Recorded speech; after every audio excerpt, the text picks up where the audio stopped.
សម័យនៃពេលបច្ចុប្បន្នហ្នឹងបងប្អូនឃើញមនុស្សដែលគាត់ស្លាប់ដោយសារជំងឺមហារីកហ្នឹងកាន់តែកើនឡើងពីមួយថ្ងៃទៅមួយថ្ងៃអញ្ចឹងថ្ងៃនេះមកចែកម្លែកតើតើទៅនឹងបញ្ហាជំងឺនឹងមហារីកខ្លះៗបងប្អូនដោយសារជាទូទៅមនុស្សយើងតែងតែមើលរំលងតើតើនឹងការរលាកបងប្អូនអរគ្នាអញ្ចឹងពាក្យថាការរលាកហ្នឹងគឺវាវិវត្តឲ្យបងប្អូនកើតមហារីកទាំងឯងខ្ញុំឧទាហរណ៍បងប្អូនរលាកដៃឬក៏មានបញ្ហាដាច់ដៃអីមួយបងប្អូនមានការឈឺចាប់អញ្ចឹងតើតើនឹងកាពះពោះវៀនដូចគ្នាបងប្អូនអរគ្នាខ្ញុំលើកឡើងពីកាពះពោះវៀនមួយបើសិនជាបងប្អូនពុកម៉ែបណ្ដាលឲ្យកាពះពោះវៀនពុកម៉ែបងប្អូនមានការរលាកយូរឆ្នាំវាបង្កឲ្យបងប្អូនកើតមហារីកបងប្អូនរលាកអីក៏ដោយមិនថាកាពះពោះវៀនបងប្អូនរំរងនោមរលាកតើតើនឹងលំពេងឬក៏រលាកសូត្រពាក្យថារលាកបងប្អូនត្រូវចាំថាវាជាចំណីនៃជំងឺមហារីកអញ្ចឹងបើសិនជាពុកម៉ែបងប្អូនតែឆែកអាប់សុខភាពឃើញមានការរលាកអីមួយបងប្អូន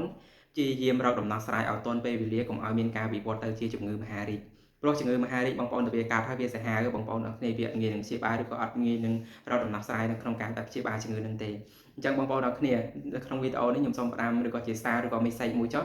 ដែលផ្ដាំទៅបងប្អូនថាបើសិនជាឆែកអាប់ឃើញសុខភាពមានបញ្ហារលាកហើយរកដំណោះស្រាយឲ្យទាន់ពេលវេលាកុំទុកដល់កាន់ឆ្នាំបងប្អូនអរគ្នាមិនថារលាកអីក៏ដោយឲ្យតែរលាកទៅនឹងរាងកាយបងប្អូនមិនថាសន្លាក់មិនថាឆ្អឹងមិនថាក្ពះមិនថាវាតម្រង់នោមសួតប្រមាត់បេះដូងថ្លើមចឹងការរលាកទាំងអស់ហ្នឹងហើយវាជាចំណីនៃជំងឺមហារីកហ្នឹងឯងហើយកត្តាដែលភាគច្រើនឲ្យយើងកើតមហារីកគឺចំណីអាហារដែលកែច្នៃចំណីអាហារដែលប្រើខ្លាញ់ដែលប្រើច្រើនដងអីចឹងទៅបងប្អូនអរគ្នាសាច់ជ្រក់ខ្លាញ់បងប្អូនញ៉ាំញឹកញាប់ញ៉ាំស្ករច្រើនលើសចំណុះអីហ្នឹងវាជាកត្តាដែលធ្វើឲ្យយើងមានការរលាកនៅក្នុងរាងកាយវិវត្តទៅជាមហារីកហ្នឹងឯងចឹងបើសិនជាបងប្អូនចង់ការពារកុំភ្លេចដោយរូបខ្ញុំបាននិយាយពីខាងដើមអញ្ចឹងបើមានបញ្ហារលាកទៅកែអត់ទាន់ពេលវេលាបើសិនជា